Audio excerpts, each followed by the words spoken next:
Hello guys, I'm Ricardo de los Reyes and I'm part of the Rainmakers community at nandito tayo ngayon para malaman natin bakit ba maganda sa Rainmakers community. At nandito ngayon si Sir Ian para malaman natin bakit ba siya nasa Rainmakers community at bakit maganda dito.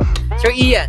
My name is Ian Francis Roca and right now, nandito na ako sa part ng Rainmakers community. Bakit ako sumali sa community na? First is, meron tayong pina-follow na system, which is yung system na yun, we have steps 1, 2, 3, 4, and lastly, ang 5th. Bakit ba ako nainganyo lalo na sundin yung steps na yun? Because from step 1 to 5, tuturo niya sa inyo kung paano pumunta from being a neophyte going to the level 5, which is becoming the master of creative ads media. Gagamitin mo na yung iba't ibang tools ng ads, gamitin mo pa yung mga tools ng AI, and gagamitin mo pa lahat ng different kind of tools na i-offer sa'yo ng Rainmaker community. Which is, yun yung nagpahook sa akin kung bakit nagustuhan kong sumali sa Rainmaker community. Sir, ano ba yung natutunan mo about sa Facebook ads?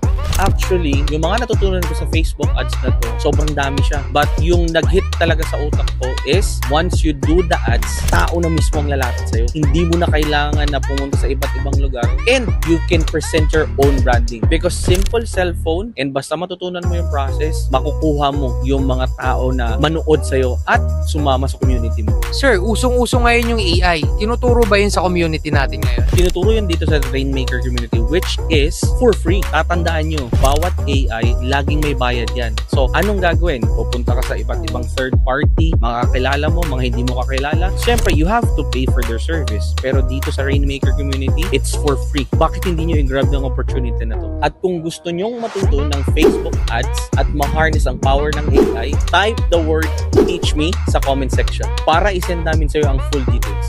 See you!